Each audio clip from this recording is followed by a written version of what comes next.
Nih, jadi gini nih kalau ngelihat. Jadi di leher Mas Anung. Iya, tapi nggak boleh. Oh, nggak boleh. Nggak boleh. Secara medis nggak boleh.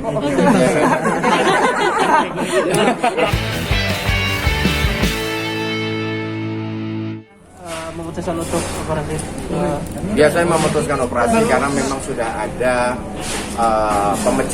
pemecahan di dalam ruas-ruas ruas-ruas leher saya. Kondisi yang pecah itu, jadi setiap manusia itu kan lehernya itu kan bentuknya kan ruas-ruas gitu kan, ada yang namanya dan itu ada angkanya, ada C1, C2, C3, C4. Nah, saya kenanya di C4 dan C5. Pecahnya itu seperti halnya kalau kita makan burger itu tuh kalau kita kepenyet gitu, terus kemudian kan keluar kan itu daging dan misalnya keluarnya daging itu menyentuh saraf saya. Jadi pecahnya itu kemudian kata dokter dianggap sebetulnya tidak berbahaya gitu kan. Bahkan dokternya bilang bahwa itu tidak menyebabkan Mas Anung mati. Gitu lah, intinya seperti itu. Dan tapi membuat Mas Anung terganggu aktivitasnya. Ya kan, ya gimana sih rasanya merasa sakit, pegel apa segala macam gitu kan. Ini semua tergantung Mas Hanung gitu kan. Nah, kalau Hanung mau hilang semuanya, ya satu-satunya jalan adalah operasi. Terapi udah nggak bisa gitu kan. Mau terapi, semakin diterapi pasti akan semakin kesentuh semakin bleber nanti malahan gitu kan. Nah, alternatif kedua adalah minum obat, ya kan. Minum obat painkiller. Tapi minum obat painkiller itu hanya memanage rasa sakit, bukan menghilangkan penyebabnya. Jadi penyebabnya harus dihilangkan dengan cara apa ya? Hanya operasi. Nah, sekarang terserah, dipilih aja mau minum obat terus sampai sembuh, sampai seumur hidup, ya kan? Yang mana efeknya ke lambung, karena setiap kali saya minum painkiller selalu disertai dengan obat lambung, gitu kan. Nah, saya jadi ingat papa saya kena lambungnya, dan akhirnya kemudian menjadi semakin komplikasi. Karena itu makanya ya udahlah dok, saya operasi saja, gitu kan. Berat sih, memang iya berat gitu. Jadi kalau misalnya banyak teman-teman mama saya terus kemudian mengatakan, oh jangan operasi dong, itu apa sama aja mau dioperasi, iya nggak apa-apa gitu kan. Memang ini keputusan saya pribadi, bukan keputusan dokter, dan dokter itu betul-betul nggak neko-neko. Dokter hanya memberikan jalan keluar, mau dipilih apa tidak gitu kan. Kalau dipilih kita bantu, tapi kalau enggak ya udah ada obat gitu. Apakah ada resiko Mas sendiri gitu Mas? Jadi kalau menurut dokter risikonya hanya 94%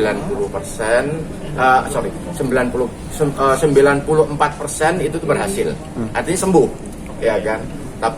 Sisanya ya itu apes saja, ya kan. Makanya kita berdoa agar supaya ya saya tidak masuk dalam yang apes itu gitu kan. Tapi memang setelah operasi ya ada perbedaan. Ya sudah tidak nyeri lagi. Sebelum operasi kan di sini nyeri saya. Nih belakang sini sampai ke tangan sini itu nyeri gitu kan. Jadi mau dipijet lah, mau di apa gitu tetap nggak bisa. Dipijet malah semakin gitu kan. Karena kan problemnya ada di atas gini. Itu jadi nggak ada. Gejala awalnya apa sih Mas? Gejala awalnya dan berapa lama? Gejala awalnya karena saya sering ngetik, ya kan, sering mainan handphone, ya kan. Jadi tiba-tiba langsung kesemutan. Ini penting sekali ya, ini karena kesemutan, dan kesemutan ini kemudian membuat saya panik, ya akhirnya kemudian ke dokter, dan waktu itu dokter sudah menyarankan untuk MRI, cuma kan mahal. Nah ini problemnya kan, karena terbentur ekonomi gitu kan, perhitungan gitu kan, karena mahal, maka kemudian saya ronsen. Nah karena ronsen maka yang dilihat tidak sedetail MRI. Karena ronsen maka kemudian keputusan yang diambil setelah itu adalah keputusan hasil ronsen, seperti terapi apa segala macam, terus pakai leher collar neck seperti itu gitu kan. Sembuh, yes sembuh gitu kan. Jadi nggak sakit gitu kan. Nah ketika nggak sakit, kegenitan, olahraganya juga ngaco gitu kan. Olahraga lagi ngetren sepeda, beli sepeda, lagi ngetren jogging, lagi ngetren yoga, ya udah ketuk-ketuk akhirnya gitu kan. Jadi kalau mau olahraga, ya kan pilih salah satu olahraga yang memang lu mampu aja. Kalau misalnya mampu fitness, ya jangan musiman terus saja gitu loh. Dan harus ada PT gitu kan. Kalau misalnya nggak mampu itu, ya pilih olahraga yang ringan, jogging aja gitu kan. Ya itu murah kok gitu kan. Jadi nggak perlu harus yang wow seperti itu. Nah akibat itu olahraga yang tidak konsisten itu menambah. Itu dari sejak kapan sih udah mulai rasa sakit? 4 tahun yang lalu sebetulnya. 4 tahun yang lalu pada saat saya syuting Habibie Ainun 3 itu saya udah pakai polar neck. Mulai kerasa sakit banget nggak tahun ini pas pandemi itu pas Enggak ada, enggak sakit. Pada saat pandemi malah enggak. Jadi, nah justru pada saat 4 bulan yang lalu, pada saat kondisi tubuh saya mengurus, gitu kan, ya akibat diet dan juga olahraga, kok kemudian nongol lagi, ya kan. Tapi jadi memang ternyata siklusnya seperti itu. Jadi seolah-olah itu udah sembuh, nggak sakit, tapi ternyata itu hanya manajemen sakit aja, gitu kan. Sakitnya hilang seketika, tapi nanti akan kambuh lagi seiring dengan pergerakan badan tubuh, tidur yang tidak sesuai dengan jamnya. Apalagi orang kayak saya banyak begadang, ngedit, lebih suka kerja malam dibandingkan kerja siang. Ya kan kerja siang pasti diganggu anak saya kan gitu. Sebenarnya khawatirnya seperti apa Kak Sia? Seperti apa sih kemarin melihat kondisi? sempat ngeluh nggak sih? Enggak sih, awalnya sempat panik aja, protes karena kan mikir mau operasi. Pertama operasi banyak yang bilang suka banyak yang gagal. Cuman itu konsep operasi zaman dulu katanya, kata dokter yang sekarang ternyata operasi 6 jam habis operasi udah bisa pulang. Cuman khawatir aja namanya operasi kan di sininya tuh di lehernya harus ada dibuka berapa senti, terus dimasukin bantalan di belakang itu. Jadi udah gitu bius total, lebih khawatir ke sana. Tapi alhamdulillah pas udah selesai tindakan, kayaknya ini solusi yang paling tepat buat kasus Mas Hanung sih. Sesering apa sih bawelin Mas Hanung biar mengingatkan? Jadi postur tubuhnya itu dia emang suka agak santai gitu, karena mungkin kita tidur sekasur kan suka rame-rame sama anak-anak bisa berenam gitu kan. Jadi kadang-kadang Mas Hanung tidur tuh kakinya ngegantung lah, kepalanya bisa. Kalau aku tuh punya standar tidur tuh harus di bantal yang benar, kaki semua di kasur apa. Kalau Mas Hanung nggak, dia bisa tidur, dia malah lebih senang tidur di karpet, di sofa, posisinya berantakan. Aku bilang itu akan ada efeknya suatu saat nanti gitu. Ternyata bener aja dengan posisi tidur yang nggak benar, bantal yang nggak benar gitu-gitu, itu jadi penumpukan. Ada satu saat akhirnya terpicu begini. Jadi pelajaran juga nggak sih, dan lebih merubah pola? Benar, buat anak-anak juga sekarang main handphone, laptop, kan kadang-kadang suka santai anak nulis di bawah di lantai kan. Waktu online school kita semua nggak siap yang namanya meja belajar, anak-anak main handphone atau apa. Jadi sekarang harus proper. Jadi kalau mereka nulis ya harus di meja, terus laptop jangan terlalu nunduk. Jadi semua postur jadi harus kita perhatikan, karena operasi seperti ini nggak murah sama sekali gitu. Jadi mahal, hampir 200 juta gitu. Jadi bukan biaya yang murah. Sedangkan pas Mas Hanung posting sama kita posting, ternyata banyak banget respon orang yang terkena sakit yang sama gitu. Pada nanya solusinya gimana, ya mau ngasih tahu solusi Mas Hanung agak nggak enak juga ya. Alhamdulillah kita mampu bisa bayar segitu, tapi kita aja yang mampu merasa itu mahal ya. Apalagi orang yang nggak mampu gitu. Sedangkan itu sangat mengganggu, yang namanya saraf kejepit sangat mengganggu hidup gitu. Ada pantangan nggak sih Mbak setelah? Nggak ada sih ya, cuman olahraga harus lebih perhatikan, posisi tidur, posisi tubuh itu harus lebih baik aja. Sekarang harus diperhatikan. Ya, jadi olahraga itu harus betul-betul dengan PT, dengan orang-orang yang memang profesional, yang paham tentang tubuh. Kemudian tes nutrisi sih sebenarnya itu penting sekali. Untuk melihat kepadatan tulang dan lain-lain. Ya.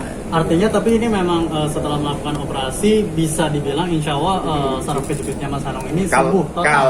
Insya Allah kalau kata dokter udah boleh Mas, silahkan kalau mau naik motor lagi boleh, main bola lagi juga boleh, gitu kan. Tapi saya tetap nggak mau. Saya udah cukup.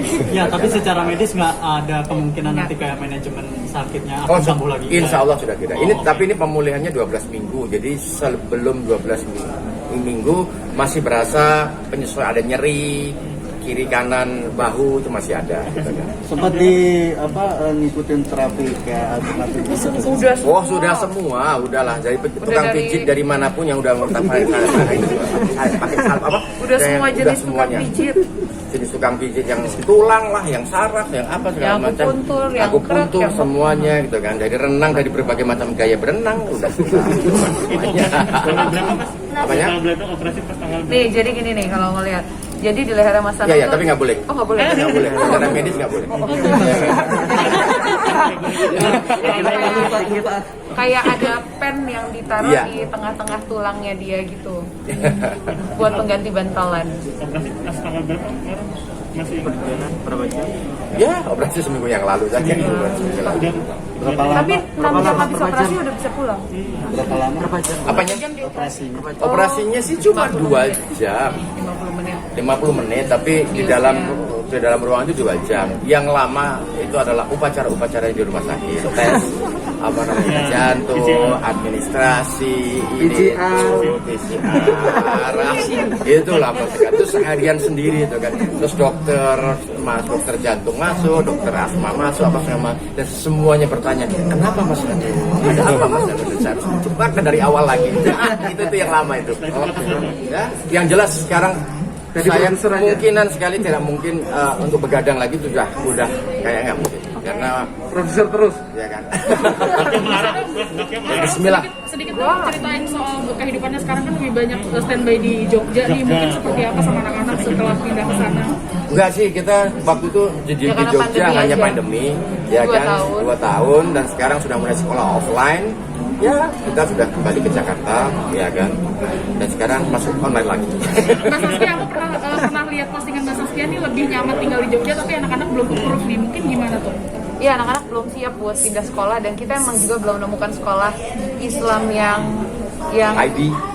di Jogja. Jadi ya kita ngalah dulu di Jakarta. Alasan anak-anak apa sih Mas Mbak belum mau stay di Jogja? Ya namanya kalau anak-anak kan dia harus adjusting ya sama teman-teman lingkungan, Iya. konsep sekolah seperti yang kita masukin dia sekarang nih nggak banyak. Nggak banyak. Nggak banyak. Ya. Sekolah kita tuh perusahaan anak itu memerdekakan anak-anak, ya kan, dan setiap 3 bulan selalu ada pentas seni, Konser, ada ya, konser. konser, ya kan. Anak-anak sih udah tahu pengembangan Mas Anu. Apa? Nggak kelihatan sama Mas Anu, mulai ada kelihatan passionnya. Bagaimana Mas Anu anak-anak? Udah? Oke. Kelihatan. Udah, Ya, ada Bumi yang- sudah memilih menjadi DOP, sipil Oh sudah. ya, anak pertama Mas Anung, Iya. Umi udah kerja bareng, Udah sekarang kerja udah jadi bareng. DOP proyeknya Mas Anung. Jadi Iya. udah jadi kameramen, tapi dia emang nggak mau jadi sutradara, mungkin karena takut dibandingkan nanti dan lain-lain. Tapi dia sekarang jadi DOP. Kalau yang kecil-kecil ya udah mulai lah sedikit-sedikit. Tapi yang Sibil itu sudah mulai berdagang sendiri. ya. Mas Anung gimana rasanya kerja bareng sama anak nih? Apanya? Ya, Ada canggung gitu nggak sih? enggak sih. Dia yang mungkin kamu sama saya. Oke? Ya, Udah ya? terima kasih Mas.